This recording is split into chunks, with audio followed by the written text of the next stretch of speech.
I heavy plan চুদায়া আমগরে মনে করেন পেটে লাথি দিছে এই বর্তমান সরকারে। কথা বুঝছেন, এই সরকার তো অনেক কিছু আশা করছি, কিন্তু এই সরকার গরিবের পেটে লাথি দিল ভাই। কারণ প্ল্যান করে আইছে এরা, কিন্তু যা অবস্থা আছে, আমি একটা বিএমপির কর্মী, গ্যাস নাই, তেলের দাম বাড়াইছে, তেল পাইতাছে, আরে বেটা গ্যাসের দাম বাড়াইবি, টাকা দিব ভাড়া, গোয়া মারা খালি পাবলিক খাইব। তুই তো ক্ষমতা থেকে মাল কামাইবি। সিন্ডিকেট মানে পুরো বিএমপি সিন্ডিকেট, চাঁদাবাজি বদ্ধ হয় নাই, চাঁদাবাজি আরো উন্মুক্ত করে দিছে। কথা বুঝেন নাই, এই চাঁদাবাজির লেগে তো গ্যাস নাই, সিন্ডিকেট করে পুরো সিন্ডিকেট। কদিন পরে ভাগ্য যাইবি যা, সমস্যা নেই, আমার গ্যাস দিয়া যা, বাসাও গ্যাস পাই না মিয়া।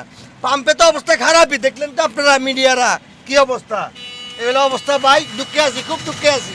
গরিব মেয়েরা লাভ নাই, হে মেরে যাবো, লাস্টে ভাগতে হইব। গরিবের পেটে লাথি দিলে লাস্টে সরকার ভাগে, হাসিনাও ভাগছে ভাই। সরকার আমাদের দিকে তাকা না, সরকার আছে সরকারের ধ্যানে, ঠিক আছে। সাধারণ জনগণের লেগে আমরা আছি, কি আছে, কি করতেছে। এই যে আমরা মাসকে মাস মালিক 10টা টাকা জমা কম নেয় না, পাম্পে গেলে দুর্নীতি, টাকা দিয়ে গ্যাস নিতে হয়, ঠিক আছে। এইভাবে কি দেশ চলে? আমি 2 ঘন্টা পরিমাণ গ্যাসের সিরিয়ালে দাঁড়া রয়েছি, তারা 100 করে টাকা লইয়া গ্যাস দেয়, আমগুলো লাইনে কোনো আমগুলো গ্যাস দেয় না। এখন তো গ্যাস নাই, 50-60 গ্যাস উঠে ভাই।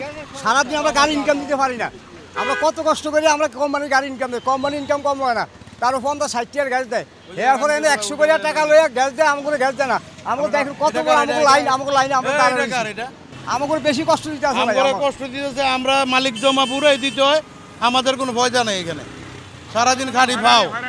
1.5 ঘন্টা ধরে আর পাম্পেতে গ্যাস লইছি, 22 টাকা ঢুকছে, এখন 2 ঘন্টা কাটাইছি। কিছু সিন্ডিকেট, তরকারি হয়তো সব কিছু সিন্ডিকেট, কারণ প্ল্যান করে আইছে এরা, কিন্তু যা অবস্থা আছে, আমি একটা বিএমপির কর্মী, না না এরকম কোনো আশ্বাস নাই। এই দেন আমার 10 গ্যাস আছে, 10 গ্যাস লইয়া আমি এই পর্যন্ত আগাইতাছি। আমার কোনো মনে করেন আজ কিস্তি আছে, জমা আছে, সংসার আছে, মনে করেন আপনার বাসা ভাড়া আছে ভাই। ওই তো মনটা খারাপ হয়ে যায়, কথা হয় না, অনেক দুঃখে আছি ভাই। কথা বলছেন, এই সরকারে বলেন আমার জন্য কিছু করার লাইগা। গরিব মেয়েরা লাভ নাই, হে মেরে যাবো, লাস্টে ভাগতে হইব। গরিবের পেটে লাথি দিলে লাস্টে সরকার ভাগে, হাসিনাও ভাগছে ভাই। আল্লাহ হাফেজ। ঠিক আছে, হ্যাঁ সিন্ডিকেট আছে, 100 টাকা 200 টাকা দিয়ে গ্যাস নেয়, 200 টাকা দিলে আমার আগে দিব, 100 টাকা দিলে আমার আগে দিব। এরা 3 ঘন্টা 4 ঘন্টা বই রয়েছে, এখন খবর নাই। মালিকের জমা ফুল, 1 টাকাও জমা কম নাই।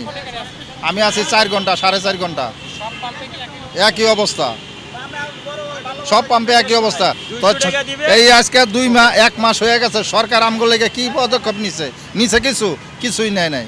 আমাকে তখন ভয়াবহ অবস্থা, আমরা নিজেরা ঠিক মতন পেট চালাইতে পারি না, সংসার চলে না, কষ্ট করে চলতেছি, ঋণ করে চলি, কি করবো। সরকারে তো আমরা ভোট দিয়ে আনছি আমাকে ভালো লাগা, সরকার আমাকে দিকে তাকায় না ওনার, কারণ উনি পাস করছে, ওনার আমাকে কোনো খবর রাখনের দরকার নাই। ঠিক মতো গ্যাস পাওয়া যাচ্ছে না ভাই। কালকে রাতে 1:30 বাজে গ্যাস পাম্পে গ্যাস মানে সিরিয়াল লাগাইছি, সকাল 7টা বাজে গ্যাস পাইছি, গ্যাস ঢুকছে 100 টাকার। 2টি ভাড়া মারছি, গ্যাস শেষ, আবার আমি সিরিয়ালে আসছি, আধা ঘন্টা হয়ে গেছে, এখন পর্যন্ত গাড়ির জমার অর্ধেক হয় নাই। না না, কোনো সিন্ডিকেট আপাতত সিন্ডিকেট পর্যন্ত আমরা জানি না ভাই, আমরা ড্রাইভার এই পর্যন্ত আছি। গ্যাসের দাম বৃদ্ধি হলে বৃদ্ধি হোক, সমস্যা না ভাই, কারণ দীর্ঘ অনেক বছর যাবৎ গ্যাসের কোনো দাম বাড়ে নাই।